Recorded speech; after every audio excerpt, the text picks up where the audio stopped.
ہمارا مان علامہ قبلہ سید شہنشاہ حسین نقوی صاحب کو کہ وہ ممبر ہو اور مجلس ادا کو خطاب کرے. قبلہ کی صحت و سلامتی کے لیے بلند تر صلوات.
مرکزی امام بارگاہ تلہار ضلع تدین سندھ میں رکھی ہوئی ہے جن کے علامہ قبلہ سید شہنشاہ حسین نقوی صاحب خطاب کرنا.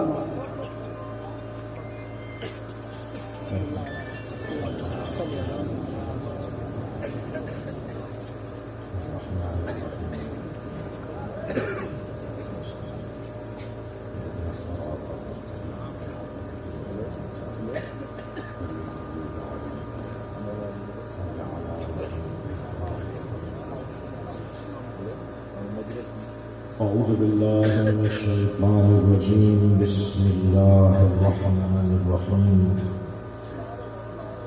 الحمد لله الذي لا يبلغ مدحته القائلون ولا يحصي نعماءه العادون ولا يؤدي حقه المجتهدون الذي ليس لصفته حد محدود ولا نعت موجود ولا وقت معدود ولا أجل ممدود فطر الخلائق بقدرته ونشر الرياح برحمته.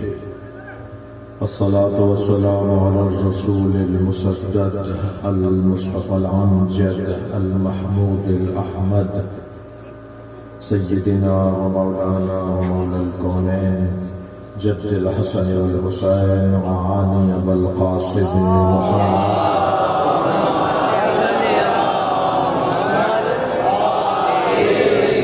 وآله الطيبين الطاهرين المعصومين الذين قال الله إنما يريد الله ليذهب عنكم الرجس أهل البيت ويطهركم تطهيرا.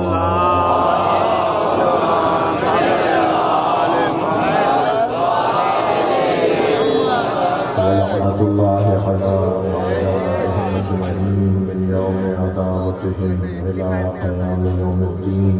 أما بعد، قال الحكيم في القرآن الكريم: بسم الله الرحمن الرحيم.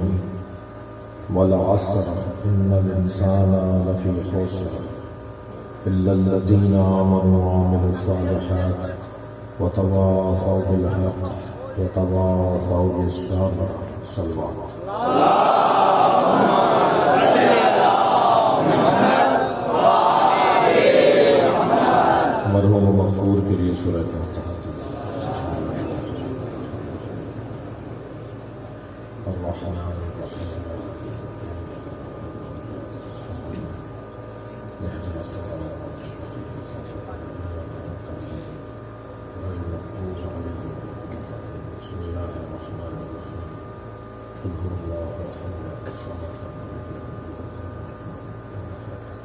بسم الله الرحمن الرحيم.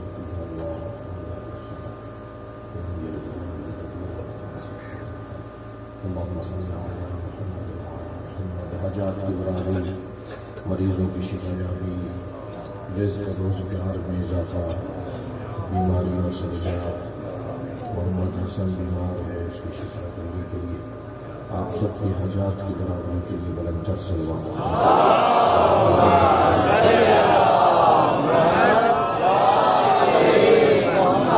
سورہ مبارکہ غلاصہ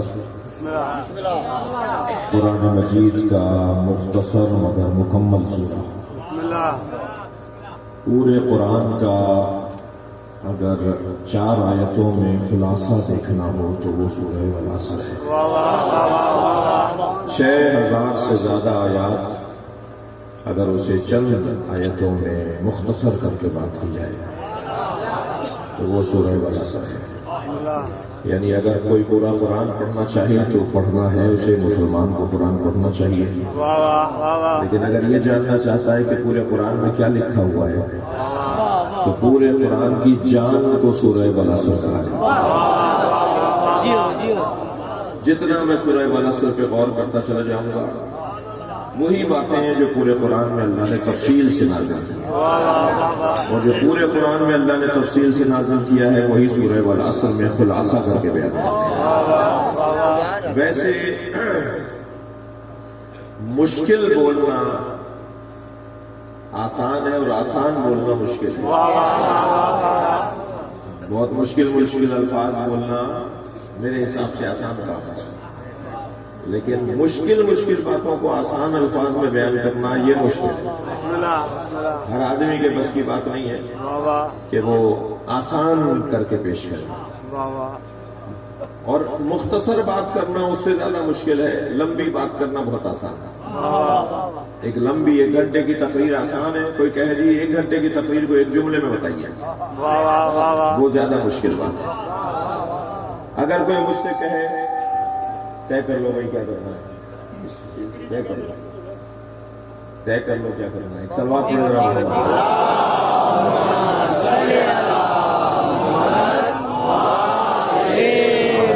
اس سے بہتر اور بلند صلوات نبی کی ذات۔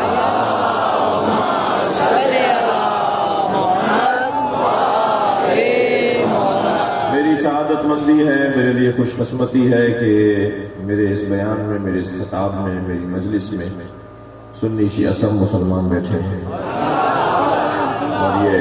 اور یہ حسن ہے نبی اور آل نبی کے چاہنے والوں کا۔ یہ ذکر ہی ایسا ذکر ہے جو ہم سب کو جوڑ دیتا ہے، اور ہمارے یہاں پاکستان میں خوبی یہ ہے حاجی صاحب کہ ہمارے یہاں آپس میں رشتہ داریاں ہیں، ہم آپس میں ایک دوسرے کے ساتھ ہمارا مرنا جینا ہے، پڑوس ہے، رشتہ داریاں ہیں، دوستیاں ہیں۔ سارے سنی مل کے شیعوں کو یا اللہ ہمیں سیدھے راستے پر قائم رکھ۔ ہمارے بھائی ترجمہ کرتے ہیں ہمیں سیدھے راستے کی ہدایت فرما، تو سیدھے راستے پہ قائم رکھنا بھی اللہ کی ہدایت ہے۔ اہدنا الصراط المستقیم، ہمیں سیدھے راستے پر قائم رکھ، یا ہمارے بھائی کہتے ہیں سیدھے راستے کی ہدایت فرما۔ صراط الذین انعمت علیہم، ان کا راستہ جن پر تو نے نعمتیں نازل کی، یہ ان کا راستہ جن پہ تو نے نعمتیں نازل کی، یہ تولا ہے۔ غیر المغضوب علیہم، ان کے راستے پہ نہیں چلیں گے جن پہ تو غضبناک ہوا، یہی تبرہ ہے، لا تعلقی ہے۔ اور میں اپنے شیعہ بچوں سے کہوں گا خبردار، گالی دینے والا مسلمان نہیں ہوتا، شیعہ ہونے تو دور کی بات، بے ادبی کرنے والا، توہین کرنے والا، نامناسب جملے کہنے والا، آپس میں ایک دوسرے کے لیے نامناسب جملہ کہنا نامناسب ہے، تو پھر کسی شخصیت کے بارے میں خبردار۔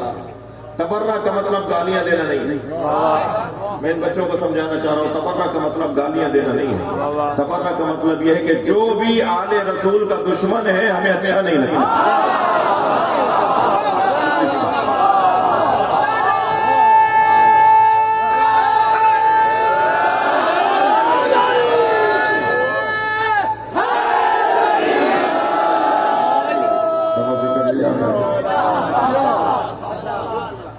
خلاصہ اگر کوئی مجھ سے کہے نا کہ جی آپ مختصر بات کریں، 1 گھنٹے کی گفتگو نہیں 2 جملوں میں بات کریں، تو زیادہ مشکل ہو جائے گا مختصر بولنا۔ میں کہوں گا جی اس آیت کا ترجمہ ہی نہیں ہو پائے گا، مختصر کتنا کروں گا؟ جب ترجمہ ہی نہیں ہو پائے گا تو تفسیر کیسے بیان کروں گا؟ نہیں ہو سکتا بھائی، میں نہیں پڑھ رہا، میں نہیں بیان کرتا۔ ملت جاتا ہے انسان اگر سے کہا جائے مختصر بات کرے۔ پروردگار عالم نے 2 صفوں کی آیت بھی قرآن میں نازل کی ہے اور 1 لفظ کی آیت بھی نازل کی۔ مدھامتان قرآن کی پوری آیت ہے۔ مدھامتان، الف لام میم، مختصر ترین پیغام پھیلاتا ہے تو 2 صفوں کی آیت بنا دیتا ہے، مختصر کرتا ہے تو 1 لفظ میں اللہ بول دیتا ہے۔ نہ لمبا بولنا فصاحت ہے، نہ مختصر بولنا فصاحت ہے، موقع اور محل دیکھ کر بات کرنا فصاحت ہے۔ جی میرے مولا نبی کا جو غدیر کا خطبہ ہے، وہ سرکار دو جہاں کا خطبہ اگر آج ہم پڑھنا شروع کریں نا، جو ہم دیکھ کر پڑھنا شروع کریں تو 1.5 گھنٹے میں پڑھ سکوں گا۔ سرکار کا غدیر کا خطبہ 1.5 گھنٹہ لگ جائے گا اگر میں دیکھ کے پڑھوں گا۔ تشریح اور ترجمہ ہو تو بہت دور کی بات ہے، تشریح اور ترجمہ کروں گا تو 1 دن چاہیے، پورا دن لگے گا خطبہ غدیر سنانے میں۔ کیوں نبی مکرم نے اتنا لمبا خطاب فرمایا؟ اس لیے کہ تقاضا یہی تھا کہ پورے 23 برس کی زندگی کو بیان کیا جائے۔ وہ چند گھنٹوں میں سرکار نے بیان فرمایا۔ مجھ سے اگر کوئی کہے کہ مولانا مختصر بات کریں اور حضرت ابو طالب کی شان میں 1 جملہ بولے، تو میں حضرت ابو طالب کی شان میں 1 جملہ یہ کہوں گا کہ اگر ابو طالب کو ڈھونڈنا ہے تو ابو طالب صف انبیاء میں ملتے ہیں۔ میرے مولا علی فرماتے ہیں کہ قیامت کے دن میرے بابا کو لایا جائے گا، وہ انبیاء کی صف میں کھڑے کیے جائیں گے، ان کی آمد بادشاہوں کی طرح ہوگی۔ ہندوستان میں یوم حسین ہو رہا تھا اور مہمان خصوصی تھے علامہ سید علی نقوی نقطہ نال اللہ مقامہ، اور عنوان یہ تھا یوم حسین کا کہ کربلا نہ ہوتی تو کیا ہوتا۔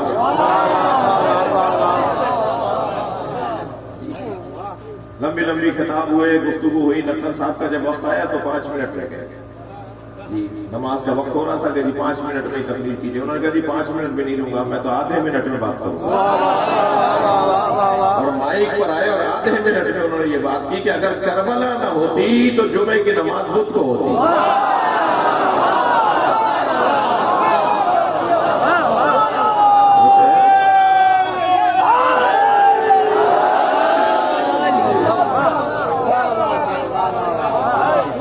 ایک نماز پیش نماز امام جماعت نماز پڑھا رہے تھے، ایک ٹانگ کو ہوا میں انہوں نے لٹکایا ہوا تھا، ایک ٹانگ پہ کھڑے ہو کے پڑھا رہے تھے۔ تو نماز کے بعد کسی نے پوچھا بھائی یہ کیا منظر تھا؟ یہ ایک ٹانگ پہ کھڑے ہو کے نماز پڑھا رہے ہیں۔ کہنے لگے یہ آ رہے تھے مسجد کی طرف تو رستے میں ان کا پیر نجس ہو گیا تھا، تو جو پیر نجس تھا اسے علیحدہ کر دیا ہے اور بعد والے پیر پہ نماز پڑھا رہے ہیں۔ کربلا نہ ہوتی تو یہ ہوگا۔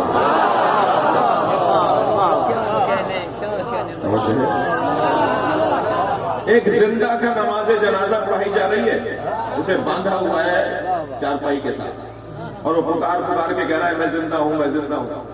اور مولانا نماز جنازہ پڑھا رہے ہیں اور 40 آدمی نماز جنازہ کی تکبیریں کہہ رہے ہیں۔ جب جنازے کی نماز ختم ہوئی تو مولانا سے پوچھا حضور یہ تو زندہ تھا، کہنے لگے کیا کروں، 40 کہہ رہے ہیں ہوتا ہے، یہ ایک کہہ رہے ہیں تو میں ایک کی مانوں یا 40 کی مانوں؟ کربلا نہ ہوتی تو یہ ہوتا۔ افغانستان میں ایک میت لے جا رہے تھے دفنانے کے لیے، تو روک لیا گیا کہ ذرا اس کا چہرہ دکھاؤ۔ چہرہ دکھایا تو وہ مرد تھا اور اس نے داڑھی موڑی بھی تھی۔ کہنے جو داڑھی مونڈے گا اس کو 80 کوڑے مارے جائیں گے۔ انہوں نے کہا جی تو مر گیا، اب اللہ جانے اور یہ جانے۔ کہنے لگے نہیں، اس کو 80 کوڑے پہلے ماریں گے پھر دفنائیں گے۔ تو میت کو 80 کوڑے مارے گئے، کربلا نہ ہوتی تو یہ ہوگا۔ صلوات پڑھیں ذرا محمد و آل محمد۔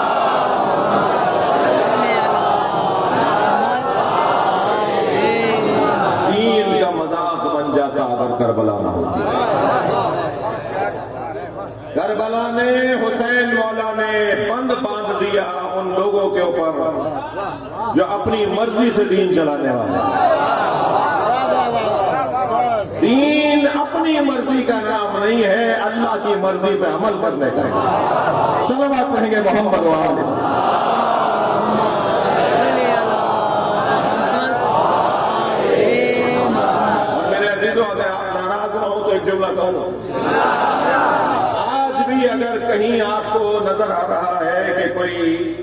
اپنی پسند اور اپنی مرضی پر چلنا چاہتا ہے تو سمجھ رہے وہ کربلائی نہیں ہے.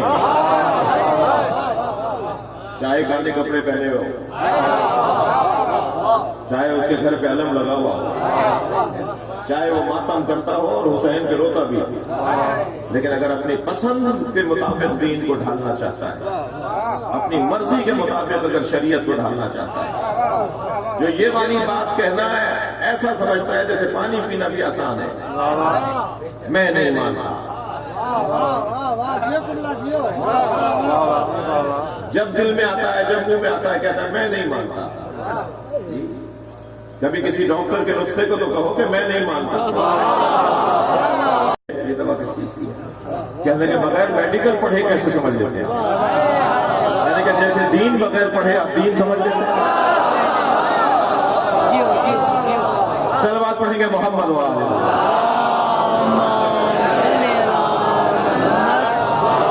اس سے بہتر اور بلند صلوات نبی کی ذات.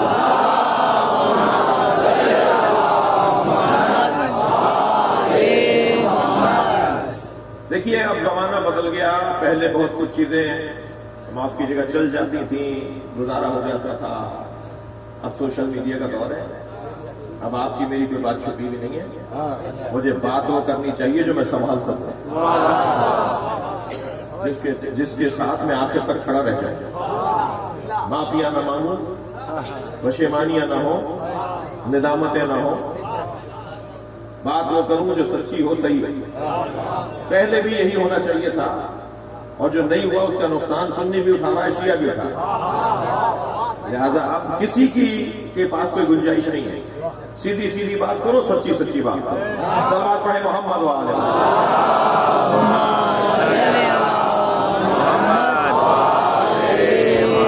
اگر قرآن مجید کا تھکے نہیں میرے ناراض تو نہیں, اگر قرآن مجید کا خلاصہ کرنا ہو, پورے قرآن کی آیات کا اگر چند آیتوں میں خلاصہ کرنا ہو تو اسے سورہ مبارکہ والعصر کہتے ہیں. ارشاد حضرت احدیت ہے والعصر. ترجمہ کروں گا تفسیری زاویے سے. میں قرآن کا لفظی ترجمہ نہیں کرنا, مجلس پڑھتا ہوں. جب مجلس پڑھ رہا ہوں تو وقت ہمارے پاس تنگ ہے, ہم تفسیر اور ترجمہ ملا کر بات کریں گے. ارشاد ہو رہا ہے والعصر, قسم ہے مصطفیٰ کے زمانے کی. اللہ سرکار دو جہاں کے زمانے کی قسم کھا رہا ہے, اور ویسے بھی وہی زمانہ ایسا ہے جس کی قسم کھائی جائے. اللہ کو اتنا اچھا لگا وہ زمانہ, جس زمانے میں نبی سانس لیتے تھے, جس زمانے میں سرکار مدینہ منورہ مکہ المکرمہ میں سفر کرتے تھے, گزرتے تھے, کھڑے ہوتے تھے, بات کرتے تھے. وہ جو لمحات نبی کے ساتھ منسوب ہیں, اور یہ تو 23 برس نہیں 63 برس کی زندگی کی اللہ قسم کھا. ہم نبی کے 40 سال کے بعد نبی ہونے کے قائل نہیں ہیں. نبی نے 40 سال کی عمر میں اعلان ضرور کیا ہے, مگر یہ نبی اس وقت بھی تھے جب آدم نہیں تھے. سرکار کا وجود آج کا نہیں ہے. اور یہ سارے مفاہیم ہیں جن کے اوپر بہت تفصیل سے بات ہو بھی چکی ہے اور ہو بھی سکتی ہے. نبی کی 63 برس کی زندگی کی اللہ قسم کھا رہا ہے. جی مجھے تو ایسا لگتا ہے کہ کوئی چیز جو نبی سے منسوب نہ ہو اللہ کو اچھی نہیں لگتی, اور ہر وہ چیز نبی کی اللہ کو اچھی لگتی ہے جو نبی سے منسوب ہو. اگر جانور بھی نبی سے منسوب ہو جائے تو اللہ اسے پیار کرتا ہے, اسے محبت کرتا ہے, اسے یاد کرتا ہے.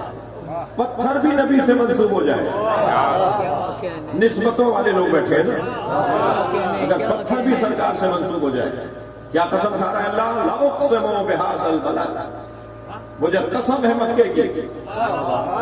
مکے کی قسم کیوں, وہاں تو پانی بھی میٹھا نہیں تھا. مکے کے اندر تو مشرکین رہتے تھے, کافر رہتے تھے. اللہ نے کہا خبردار, کسی اور کو میں دیکھ ہی نہیں رہا. انت ہندم بہذا البلد, میں مکے کی قسم اس لیے کھا رہا ہوں میرا مصطفیٰ وہاں رہتا ہے. اس لیے کہ مصطفیٰ تم وہاں رہتے ہو, مجھے مکے کی قسم ہے. ایک صاحب کہنے لگے کربلا کی خاک میں تو یزیدی لشکر کا خون بھی ہے, اور حسین اور حسینیوں کا بھی خون ہے, تو آپ چومتے کیوں ایسے؟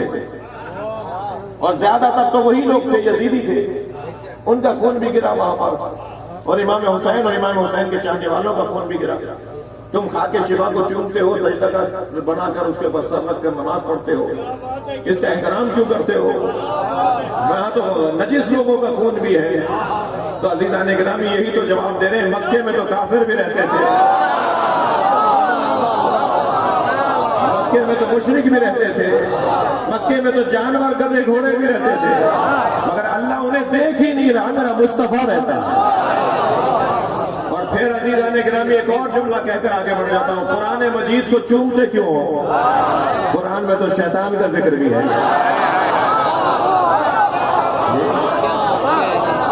قرآن میں تو ابو لہب پر پورا سورہ ہے، مگر جب تم قرآن کو چوم رہے ہوتے ہو تمہارے ذہن میں شیطان اور ابو لہب نہیں ہوتا، مصطفیٰ ہوتا، اللہ کا کلام ہوتا ہے۔ صلوات پڑھیں محمد و آل محمد۔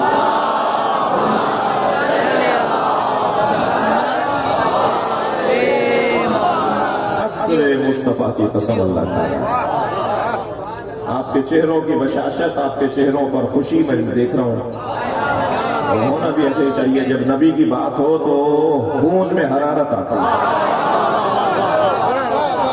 ہونا بھی ایسے ہی چاہیے، سرکار کی بات سے بڑی بات ہی کوئی نہیں۔ قسم ہے عصر مصطفیٰ کی، قسم ہے نبی کے زمانے کی، ان الانسان لفی خسر، انسان خسارے میں، نقصان میں، مسلسل نقصان ہے۔ ہم جب کبھی کسی ایسی جگہ چلے جائیں جہاں بیکٹیریا ہو، جہاں جراثیم ہو، تو کہتے ہیں ماسک لگا لو، دستانے پہن لو، سینیٹائز کر دو۔ آج کل تو یہ بات زیادہ سمجھ میں آ گئی ہے، پہلے بھی ہوتا تھا، مگر پہلے اب اس کو ذرا اپنے اوپر بوجھ سمجھتے تھے، پہلے کے ڈاکٹر بھی یہ کام کرتے تھے۔ یہ سینیٹائزر آج کا نہیں ہے، یہ ہاسپٹلوں میں بہت پرانی بوتل، خاص طور پہ آغا خان وغیرہ بڑے ہاسپٹلس میں جب آپ جائیں گے تو وہاں یہ بوتلیں دیواروں پہ بہت پرانی لگی ہوئی ہیں، اور روکتے تھے کہ یہاں جراثیم ہو سکتے ہیں۔ یہاں جیسے کچھ جگہوں پر جراثیم ہمیں یقین ہے کہ ہوتے ہیں، ایسے ہی یہ دنیا جراثیم کی جگہ ہے، یہ پوری دنیا جراثیم سے بھری ہوئی ہے۔ کوئی بیکٹیریا تکبر کا، اور یہ تکبر کا بیکٹیریا جلدی لگتا ہے کورونا سے خطرناک ہے، تو نہیں رہتا۔ یہ تکبر کا جو بیکٹیریا ہے، یہ جو وائرس ہے نا تکبر کا، اسی طرح حب دنیا، دنیا سے محبت، یہ بھی بیکٹیریا بڑا خطرناک ہے۔ یہ سائیکل سے موٹر سائیکل پر آیا تو فوراً اس کا دماغ بدلنا شروع کیا، اس کے پاس پیسے چار زیادہ آ گئے تو فوراً اس کے گردن میں سری آنا شروع کیا۔ میں عامیانہ زبان میں بات کر رہا ہوں، میں عامیانہ زبان میں بات کر رہا ہوں، مجھے معاف کیجیے گا، سادہ زبان میں بات کر رہا ہوں۔ جیسے ہی یہ موٹر سائیکل سے کار میں آیا تو ایک مرتبہ کر کے چلے گیا، اور یہ دنیا کی خاطر اور پیسے کی خاطر بہت سارے اصولوں سے ہاتھ اٹھا دیتا ہے۔ خبردار میرے عزیزوں، دنیا سے کبھی پیار نہ کرنا، اتنی نفرت کرنا کہ یہ تم سے پیار کرنے لگے، یہ اس قابل ہے۔ اوروں سے نہیں ہوتا ہے، پیار کریں گے تو پیار ملے گا نا، مگر یہ دنیا واحد وہ محبوب ہے کہ جس سے پیار کرنے پہ ذلت ہے اور نفرت کرنے میں عزت ہے۔ آزما کے دیکھ لیجیے گا، جتنا آپ اس سے نفرت کریں گے اتنا ہی آپ کے پیروں میں آتی چلی جائے گی، جتنا آپ نفرت کریں گے، اہمیت دیں گے تو یہ آپ کو ذلیل کرے گا۔ پھر بچوں اور جوانوں سے بات کر رہا ہوں، میں اپنے جو بڑے ہیں بزرگ ہیں ان کے سے دعا چاہتا ہوں، پیسوں کو اگنور کر کے دے دیں۔ حرام پیسہ تو ویسے ہی ہاتھ نہیں لگانا، حلال پیسے کی بات کر رہا ہوں۔ حلال پیسہ جب آپ کے پاس آئے تو اسے توقع نہیں چاہیے۔ اس دفعہ آپ کو کھانا کھلایا جاتا ہے، آپ کہتے ہیں یہ نہیں کھاؤں گا وہ نہیں کھاؤں گا، حلال ہے نا وہ، 50 کام حلال ہوتے ہیں جو آپ نہیں کرتے، ایسے کچھ حلال پیسہ بھی کہنا نہیں چاہیے۔ دوسری دفعہ نہیں چاہیے، اور یہ بھی نہیں کہ کوئی 10 روپے دے تو کہنا نہیں چاہیے، نہیں، بڑے پیسے جس کی طرف دل راغب ہو تو نہیں چاہیے، ہاں تو نہیں چاہیے، تیسری دفعہ نہیں چاہیے، تیسری چوتھی دفعہ نہیں چاہیے، 2-3 دفعہ ذرا پیسوں کو اگنور کیجیے، جتنا پیسوں سے ہاتھ اٹھائیں گے نا، میں آپ کو ممبر پہ بیٹھ کے ضمانت دے رہا ہوں، پھر جب تک زندہ رہیں گے دنیا آپ کے پیچھے بھاگے گی، آپ کو اس سے نفرت کا مزہ بھی آ جائے گا۔ صلوات پڑھیں ذرا محمد والا۔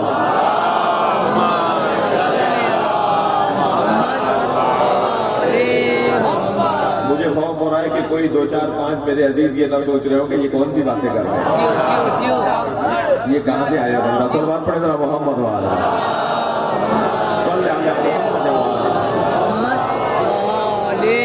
بات آگے بڑھے۔ والعصر، قسم ہے اصل مصطفیٰ کی، انسان خسارے میں، ہم سب خسارے میں، ہم سب خسارے میں۔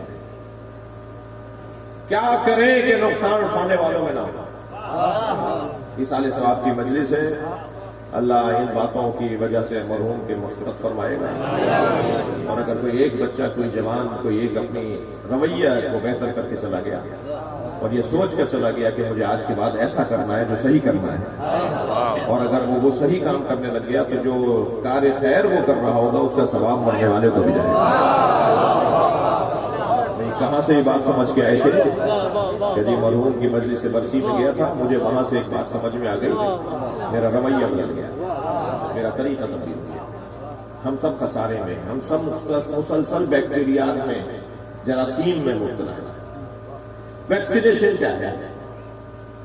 ہر کچھ مدت کے بعد اس کی ویکسینیشن چاہیے، اور ایک تھوڑی ہے جراثیم، ایک تھوڑی ہے وائرس جس سے فلاں ویکسین لے لیں تو بچ جائیں گے۔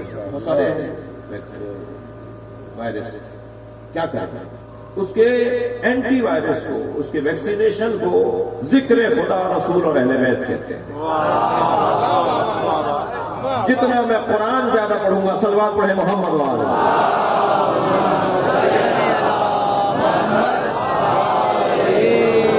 اتنا میں اینٹی بیکٹیریا سے جڑتا چلا جاؤں گا۔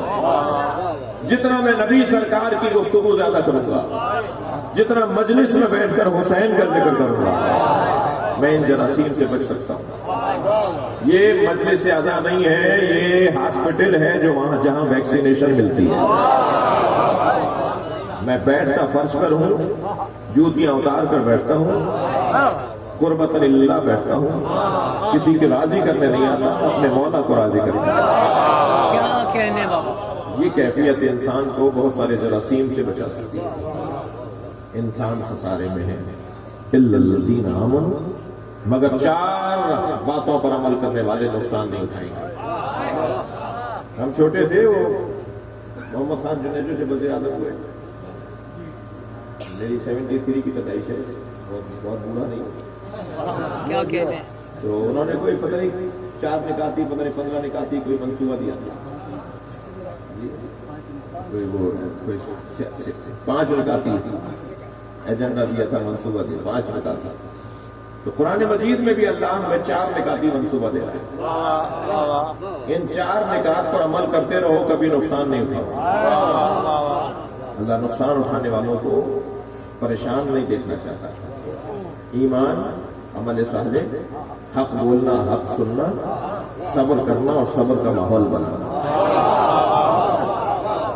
میں ایک ہندو پروفیسر کی تقریر سن رہا تھا اتفاقاً، وہ کہہ رہی تھی کہ میں خاتون تھی، وہ کہہ رہی تھی کہ میں قرآن مجید پڑھتی ہوں اور قرآن مجید میں اس سورے کو بار بار پڑھتی ہوں، یہ مکمل ضابطہ ہے یار۔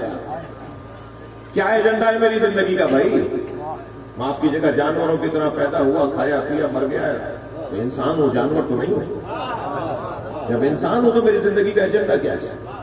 میں گزارش کروں گا کچھ آیتوں کو فریم کروا کے گھر میں لگائیے، ٹکڑا بنوائیے، کچھ خطی سے لکھوائیے، اس کا بہترین فریم بنوائیے، اپنے گھر میں لگائیے۔ جو آیتیں گھر میں لگائے، کہیں ایک ڈائمنڈ میں لگاتے ہیں، کہیں ایک دوسری جگہ لگاتے ہیں، ان میں سے ایک آیت سورہ تکویر کی آیت ہے۔ اللہ ارشاد فرما رہا فَأَيْنَ تَذْهَبُونَ، کہاں جا رہے ہو؟ پوری آیت ہے یہ، کہاں جا رہے ہو؟ اللہ پوچھ رہے کہاں جا رہے ہو؟ جانے کے لیے جواب ہے تو جاؤ، ورنہ کہاں جا رہے ہو؟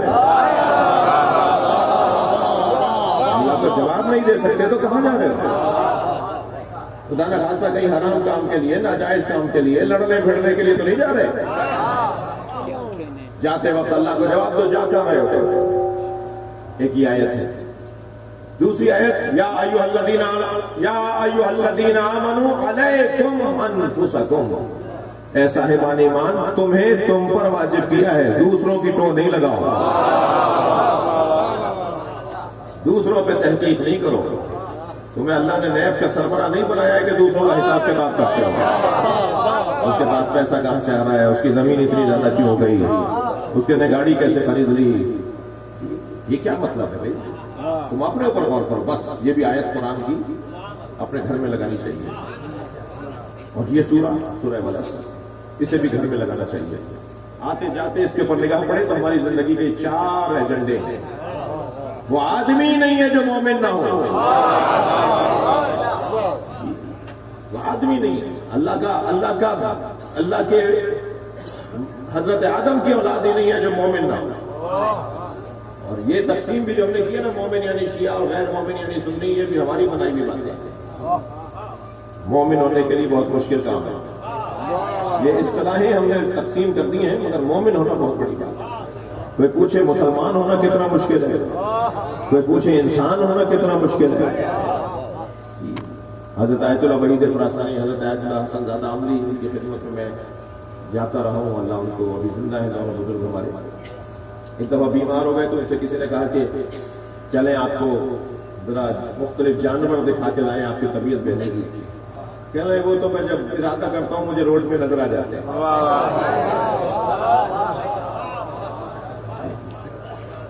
انسان نما لو، جیسے انسان نہیں. زمیندار لوگ بیٹھے ہوئے ہیں، جب ان کی فصلیں تیار ہو جاتی ہیں تو زمین میں ایک لکڑی پر قمیص چڑھا کر اس لکڑی کو زمین میں کھیت میں گاڑ دیتے ہیں. جانور سمجھتے ہیں انسان کھڑا ہے.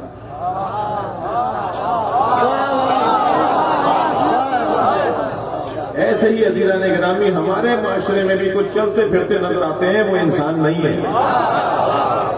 مولا علی علیہ السلام فرماتے ہیں میتیں 2 طرح کی ہوتی ہیں. مولا کا قول ذرا تھک کے نہیں سنیں گے. میتیں 2 طرح کی ہوتی ہیں، کچھ لیٹی ہوئی میتیں ہوتی ہیں، کچھ چلتی پھرتی میتیں.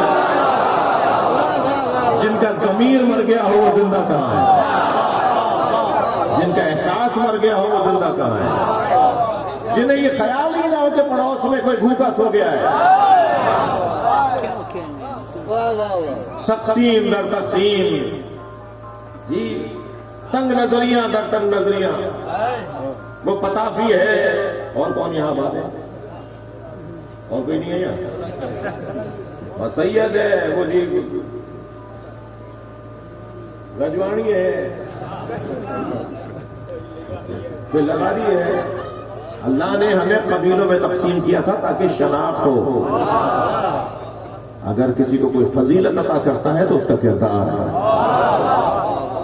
اور جو کردار والا ہوتا ہے وہ فضیلت بتاتا نہیں ہے، وہ چھپاتا ہے. تقسیم در تقسیم. پھر وہ سنی ہے، وہ شیعہ ہے. میرے مولا علی کا نہج البلاغہ میں خط ہے سورہ مالک اشتر کو، جب حضرت مالک اشتر رضی اللہ تعالیٰ عنہ کو جب رضوان اللہ تعالیٰ علیہ کو جب مصر کا گورنر بنا کر بھیجا.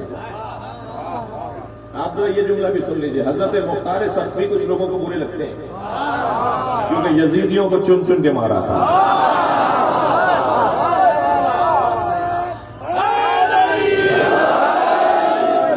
اور حضرت مالک اشتر بہت سے لوگوں کو برے لگتے ہیں کیونکہ علی کے علاوہ مالک کو کوئی نظر ہی نہیں آتا.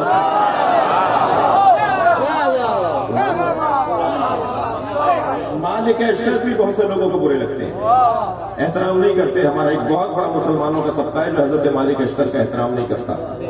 اور علی نے مالک کو کیا کہا ہے؟ مالک اشتر کے لیے مولا علی کا فرمان فرماتے ہیں کانا اشتر لی کما کنت لرسول اللہ. اشتر میرے لیے ایسا تھا جیسے میں رسول اللہ تھا. اور میں رجب کے اوپر پڑھنا تھا. رجب جب امام آئیں گے اور امام کے بعد امام حسین دوبارہ سے قبر سے اٹھائے جائیں گے اور حضرت امام حسین رجب کے ذریعے اسی دنیا میں آئیں گے تو پھر کچھ اور مظلوموں کو بھی اٹھایا جائے گا جن میں حضرت اسماعیل ابن حسقیل بھی ہیں، اللہ کے نبی. 2 اسماعیل کے نام سے نبی ہیں. حضرت اسماعیل ابن حضرت ابراہیم کے بیٹے اسماعیل، اور ایک حضرت اسماعیل ابن حسکیل، یہ بھی نبی تھے۔ حضرت اسماعیل ابن حسکیل کو ان کی امت کے لوگوں نے، یا یوں کہ یہ ان کے زمانے کے لوگ، ان کا کلمہ نہیں پڑھا تھا، ان کے زمانے کے لوگوں نے انہیں زندگی میں ان کی کھال کھینچی تھی۔ نبی کی بات کر رہا ہوں میں، نبی کی بات کر رہا ہوں۔ حضرت اسماعیل کی کھال کھینچی، بال کھینچے، پھمیں پلکیں کھینچی، ناخون کھینچے، ان کی زندگی میں کھال اتاری ان کی، اور وہ اس انتہائی تکلیف میں تھے۔ جب ان کی کھال کھینچی جا رہی تھی، ان کے بدن سے خون نکل رہا تھا اور وہ تکلیف میں تھے، تو جبریل نے آ کر کہا کہ اللہ نے بھیجا ہے مجھے آپ کے پاس، کوئی آرزو ہو تو کہیں۔ فرمایا مجھے حسین کے ساتھ شہید ہونے والوں میں شمار کیا، جب محشر میں مجھے اٹھایا جائے تو مجھے محشر میں شہدائے کربلا کے ساتھ، لہذا جب حضرت کی رجت ہوگی نا، امام آئیں گے تو جو لوگ پلٹائے جائیں گے ان میں ایک نام حضرت اسماعیل کا ہے۔ حضرت اسماعیل اسی دنیا میں اٹھائے جائیں گے قیامت سے پہلے، اور وہ جو اٹھائے جائیں گے لوگ، ان میں حضرت مالک اشتر بھی، اور مالک اشتر مولا امام مہدی کے بڑے لشکروں میں ایک لشکر کے سالار۔ میں جب یہ پڑھ رہا تھا نا روایت، چھٹے امام سے، آٹھویں امام سے، نویں امام سے، جب یہ روایات رجت کے بارے میں جب آپ پڑھیں گے نا تو ان میں یہ ملیں گی آپ کو۔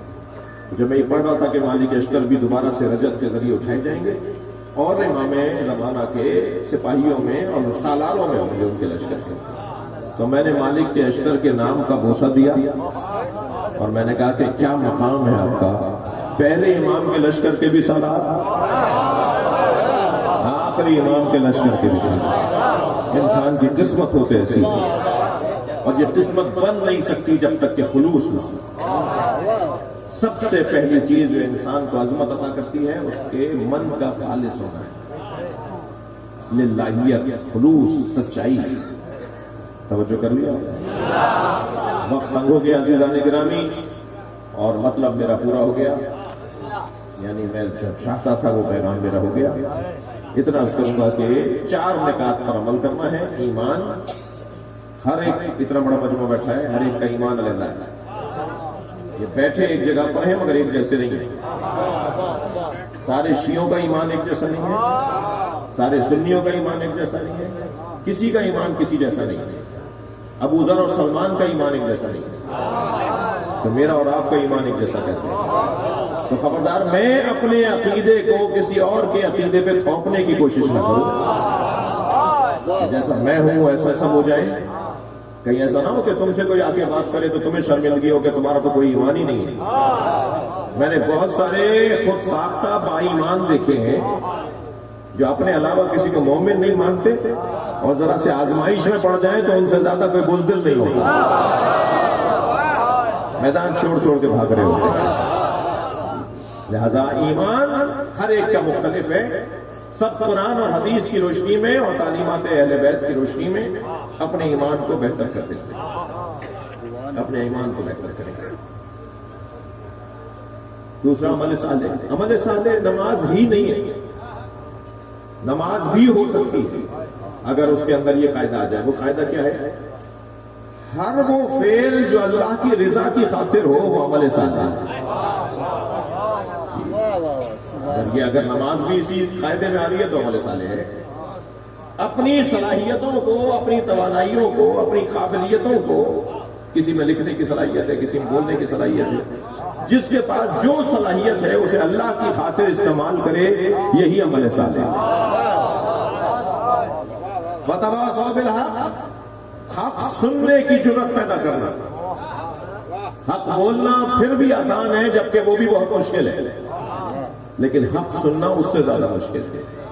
چہرہ اتر جاتا ہے اگر سچی بات کوئی کہہ دے، منہ پھیکا پڑ جاتا ہے، پانی کا گلاس مانگتا ہے ذرا پانی پلا دو جب کوئی حق بات کر رہا ہوتا ہے۔ انسان، بڑے بڑے انسانوں کے ہاتھ پیر ڈھیلے پڑ جاتے ہیں جب حق بات کی جائے۔ نکات پہ عمل کرنا، حق سننا، اور چوتھی چیز صبر۔ صبر کا مطلب یہ نہیں ہے کہ رو نہیں صبر کرو. جو نہیں روتا اس کا دل پتھر ہے. رونے سے صبر کا کوئی تعلق نہیں. حضرت یعقوب سے بڑا کوئی صابر ہوگا؟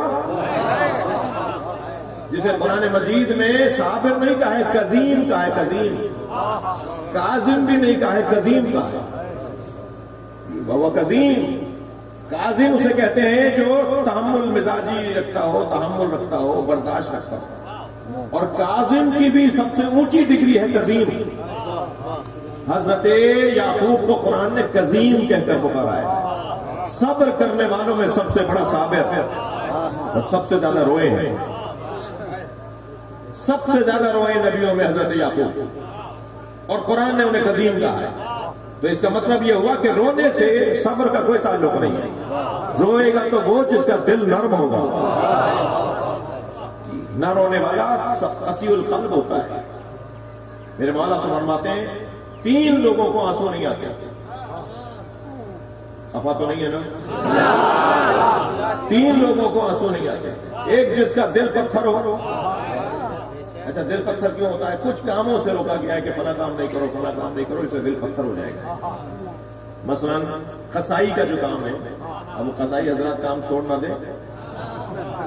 یہ جو جانور ذبح کرنا، گلا کاٹنا، کھال اتارنا، ہڈیاں توڑنا، یہ آہستہ سے کہتا ہوں تاکہ کوئی قصائی سن نہیں لے، یہ مکروہ. 2 محرم کو امام رضا کی خدمت میں آ کر دیبل خزائی نے کہا مولا میں آپ کے جد حسین کا مرثیہ لے کر آیا. امام رضا نے فرمایا دیبل ذرا صبر کرو، اپنے غلام کو بلا کے کل پردہ گرا دو اور بیویوں سے کہو کہ وعدہ ہے. پردہ گرا دیا گیا اور اس طرف بیویاں بیٹھ گئی. آ کر حرام آ کر بیٹھ گئے. مولا رضا کے حرام آ کر بیٹھ گئے. کرسی کی طرف اشارہ کر کے میرے مولا رضا نے دیبل سے کہا دیبل مرثیہ سناؤ. مولا رضا کے زمانے کا شاعر ہے. دیبل کرسی پر بیٹھ کے مرثیہ پڑھ رہے ہیں. امام کے چاہنے والے بیٹھ کر رو رہے ہیں.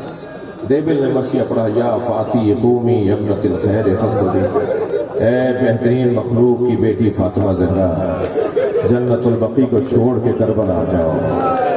اے فاطمہ کربلا میں آسمان سے تارے اتر رہے ہیں. اے فاطمہ کربلا آ جاؤ، کربلا میں آسمان سے چاند اتر رہا ہے. دیبل مرثیہ پڑھتے ہیں فاطمہ جب کربلا آ جاؤ تو ایک جانب اپنے پوتے علی اکبر کے لاشے پر آ جاؤ جہاں علی اکبر ایڑیاں رگڑ رہا ہے. فاطمہ ایک جانب قاسم پہ گھوڑے دوڑائے جا رہے ہیں. اے سیدہ ایک جانب عباس کے بازو کاٹے جا رہے ہیں. اے سیدہ ایک جانب حسین کو ذبح کیا جا رہا ہے. اے سیدہ حسین پر گھوڑے دوڑائے جا رہے ہیں. یہ کہتے کہتے دیبل خاموش ہوئے. گریے کی آوازیں بلند ہوئی. امام رو رہے تھے. حتیٰ روایت میں ہے کہ امام اتنا روئے کہ امام کے آنسو آپ کے ریش مبارک سے ٹپک رہے تھے. جب دیبل نے مرثیہ یہاں مکمل کر دیا تو امام رضا نے فرمایا دیبل اس میں 2 مصرے اور بڑھا دو. اے فاطمہ جب کربلا میں رو چکو تو خراسان میں اپنے غریب بیٹے کی قبر پہ آ جائے. اجرکم اللہ، اجرکم اللہ. آپ کی آوازیں بلند ہیں. 2 جملے سن لیجئے. دیبل نے کہا مولا مجھے نہیں پتا بی بی کے کون سے بیٹے کی قبر خراسان میں. امام نے فرمایا مجھ غریب کو خراسان میں مارا جائے گا، مجھے غربت میں دفنایا جائے گا. میری بہنیں میرے جنازے پر نہیں ہوں گی، میرے خاندان والے مجھے کندھا دینے کے لیے نہیں ہوں گے. میں غربت میں مارا جاؤں گا، کوئی میرا وہاں نہیں ہوگا.